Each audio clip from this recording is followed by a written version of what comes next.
All right, so this is a suggestion via Patreon. The name of the video is Why U.S. Malls Are Disappearing. Let's check it out.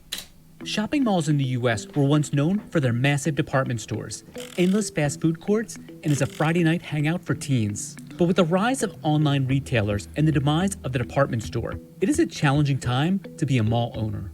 In November 2020, two mall owners, CBL and Associates, and Chapter 11 Real Estate Investment Trust, filed for Chapter 11 bankruptcy protection after facing increased pressure due to COVID-19. And according to a 2020 study, 25% of U.S. malls are expected to close permanently within the next 5 years. I think COVID really accelerated trends that were already at play prior to the pandemic. It was retailers closing stores, retail bankruptcies. Retailers were looking for ways to renegotiate leases or pay less in rent. There are going to be malls that fail, and they're going to be vacant spaces. What happens to them into the future? I just know in the Syracuse area, we have one, and the county just purchased it. I don't know what the plans are, but it's a lot of space and a lot of parking spaces sitting there doing nothing. Prior to COVID-19, with consumers craving experiences over traditional brick and mortar retail shopping, malls were forced to pivot, offering everything from fine dining to indoor ski slopes. But the pandemic has exacerbated the challenges at malls as social distancing has placed restrictions on stores, movie theaters, and restaurants. And bro, and all of these things are the reasons why the end of the mall era is here, guys. I mean, yeah, absolutely. Growing up, what you wanted to do was hang out at the mall because that's all that was really in the area, right? And when they say that a lot of people are moving over to experiences, they're kind of, they're underdoing it here, guys. I think most people are probably wanting experiences more so than overall material nonsense, guys. That's just what it is. That material stuff is going to satisfy you for the probably a couple of days, a couple of weeks, maybe a couple of months, right? But that experience is going to be worth so much more for you in the long run, guys, right? So a lot of people are choosing these experiences over these material things, and absolutely Amazon played a gigantic part. Imagine the 19 is going on, right? And you kind of miss the retail therapy you used to have, guys, and now all you're doing is shopping online in your boxers that you wore for 2 days in a row. Yeah. You will see more malls closed, you'll see more shopping centers closed, but what you'll see is the winners continue to emerge. Malls are also a huge tax driver for the communities they serve and employ a lot of people locally. So what will become of malls in America after the pandemic ends? Making cheap, affordable malls houses. In the U.S. took root at the end condos. of World War II, cheap, alongside affordable condos of the suburbs. In the 1950s, a booming economy helped a large segment of the population increase their prosperity, allowing many Americans to purchase a new home and car. Aided by a series of government for like 3 pineapples, guys. They bought a car and a house for the equivalent of 3 pineapples. Government initiatives like the Veterans Administration Home Loan Program and the Federal Aid Highway Act of 1956, a significant slice of the country was turning their back on cities and heading to the suburbs. Austrian-born architect Victor Gruen, the man whom many credit with later helping to provide those newly minted suburbanites with a place to mingle and shop, saw an opportunity. Gruen emigrated to the U.S. following Germany's 1938 annexation of Austria. Once in the U.S., he established himself in the world of shop design by refurbishing retailers, including at least one store on New York's Fifth Avenue. In 1954, Gruen's design of the Northland Center outside of Detroit, Michigan, debuted, making it one of the largest open-air shopping facilities in the U.S. But Gruen, opposed to the country's growing reliance on the automobile, wanted to create an atmosphere similar to his native Vienna, one of streets sprinkled with cafes, restaurants, and commerce.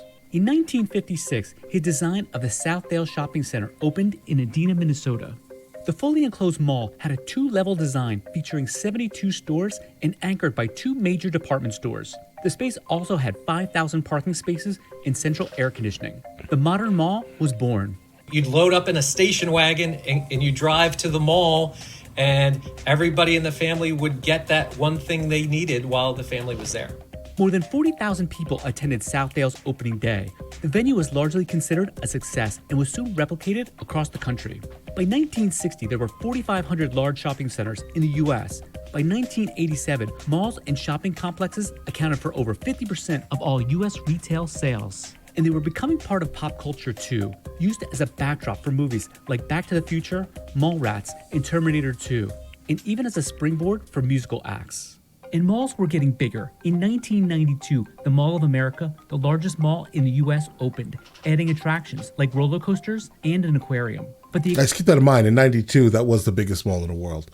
Dubai undercut us, guys. explosion of new construction was beginning to weigh on some locations. From about 1975 to 2016, retail space capacity, in many cases in malls, multiplied by 4 times the rate of population growth in the United States. So in 2016, every single person in the United States had 24.6 or so square feet of retail space that could just be theirs.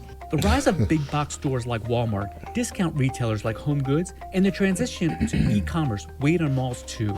And this has been the narrative for years now, that we really got to a point where we're overbuilt. We have too much retail space in the country. Now that retailers are growing more of their business online, inevitably that means, they don't need as many stores. Not at all. We've seen those store closures. By 2017, there were roughly 1,200 indoor shopping malls in the US.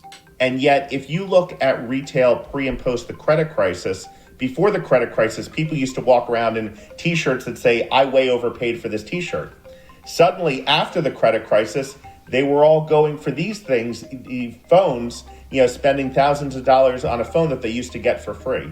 So the point is that people changed their shopping habits, and what needed to happen for the malls is that they needed to evolve as well. According to a 2020 IBIS World Industry Report, the shopping mall management industry in the U.S. is an $18.3 billion business and includes companies like Simon Property Group, Brookfield Property Partners, and Macerich. In general, landlords like Simon make their money from rental income and property management fees. Of the roughly 1,100 malls in the U.S., about 250 are considered Class A malls, the top performers that bring in the most sales per square foot. About 380 are considered B malls, a little more than 300 are categorized as C malls, and the remainder are D quality or lower that could be on their way out of existence. Like a number of their retail tenants, the coronavirus pandemic has had a devastating impact on U.S. malls. CBL and Associates has a portfolio of about 100 properties across 26 states, including a number of B and C rated malls. The company said with tenants not paying rent and others delaying payment, it was forced to file for Chapter 11 bankruptcy protection in November 2020. Guys, it wasn't just this here. Like, obviously, this is the reason, for the bankruptcy. But the fact that all these anchor stores were also like shutting down also at the same time. Yeah, they were suffering. They're the owners of the land, they're the owners of the building. They're charging their tenants rent, obviously, guys. But all of these other companies started completely failing, bro. Macy's, JCPenney's, a lot of these companies and a lot of these malls are the reasons why a lot of these malls are failing. Once you get rid of the main attraction at your mall, everything's going to fail. 2020. Like everything else is just going to instantly fall. Which owns and operates over 22 million square feet of retail space in the eastern half of the U.S., filed for bankruptcy protection that same day. Simon Property Group, the biggest mall owner in the country and the largest operator of A-rated malls, including the King of Prussia in Pennsylvania and Roosevelt Field in New York, also saw a steep drop in revenue after some retailers skipped out on rent payments. In the fourth quarter of 2020, and there were big retailers who were not paying for real. They just decided, like, for example, if the biggest retailer in all of these malls decides 1 month not to pay in all of their locations, yeah, that's a problem. Had total revenue of $1.1 billion, down 24% from the previous year. But a healthy balance sheet and a portfolio of desirable locations helped Simon fight back. Retailers deemed non-essential, their stores were forced to shut. And a lot of retailers thought, okay, well, I can't pay rent, or I'm not going to pay rent if I'm not operating this store. Exactly. And so these mall owners, like Simon, like Macerich, they still have obligations on their end to meet. They have bills to pay. They have loans that, are potentially maturing soon, debts to pay off. And it really became a problem as retailers like a Gap said, we're not going to pay rent, or we can't pay rent right now. In June 2020, Simon Property Group sued one of its biggest tenants, apparel retailer Gap, for failing to pay more than $65 million in rent and other charges. The company also went on the offensive, buying distressed and struggling retailers. In February 2020, Simon, apparel licensing firm Authentic Brands, and fellow mall owner Brookfield acquired Forever 21 out of bankruptcy for about $81 million. In August 2020, Simon and Authentic Brands bought men's suit maker Brooks Brothers out of bankruptcy for $325 million. In that same month, the pair acquired denim maker Lucky Brand for $140 million.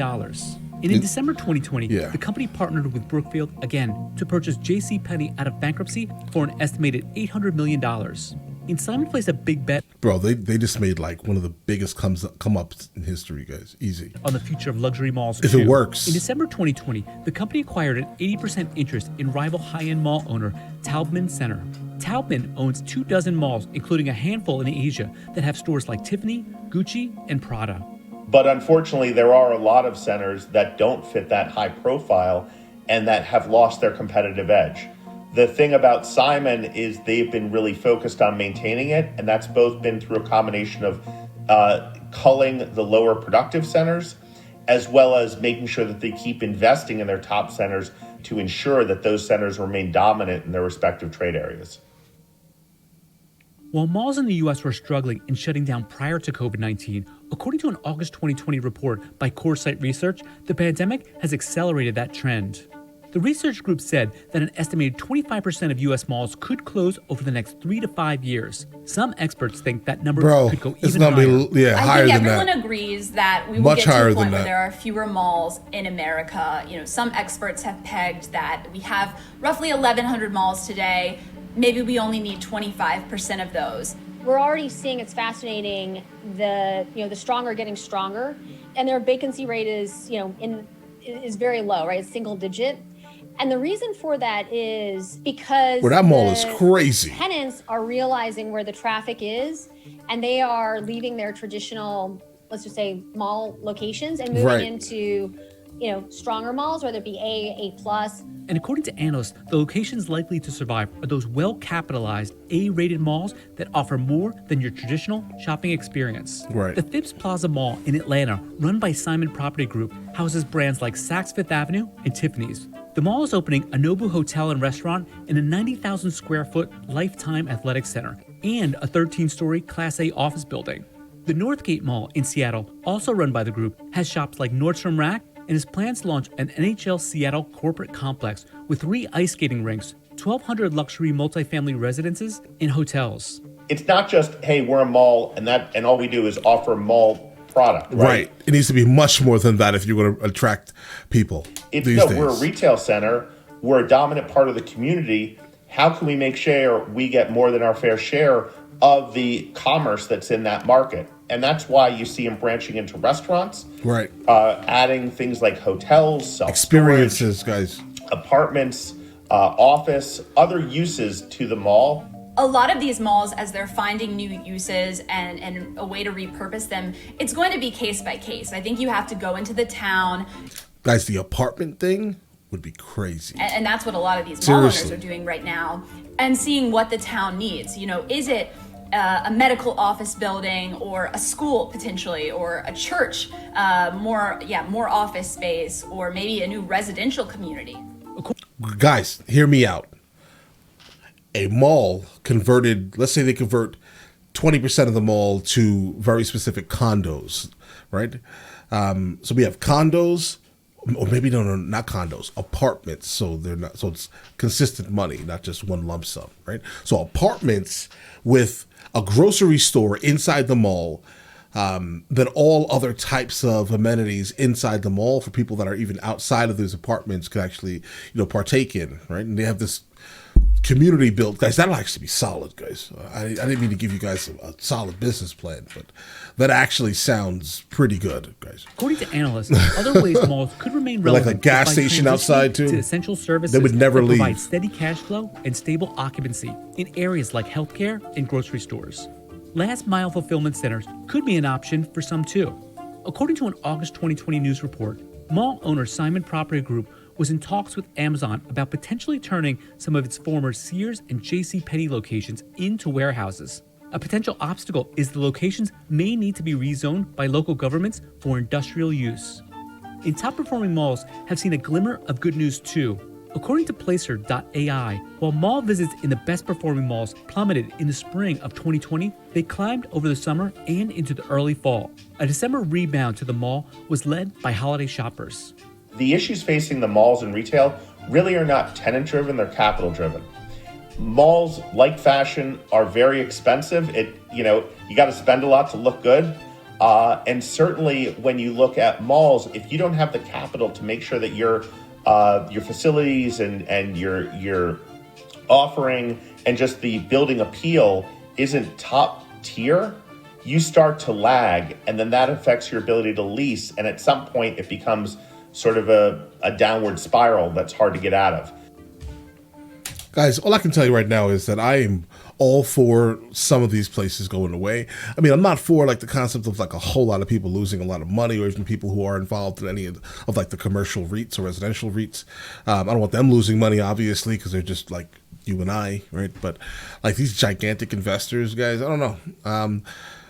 Amazon won, guys. They just did. They won. They beat everything, and the 19 basically caused it. Right? Listen, all the shoppers for the most part got super comfortable with getting things the next day or the same day in certain places. Like in Atlanta, if I order something right now, it'll be here by the time I wake up. I'm telling you, I don't have to go anywhere. Right? So just keep that in mind. I mean, that's a little bit better for a lot of people, right? But, listen, you guys all have an absolutely amazing day. Enjoy your day thoroughly.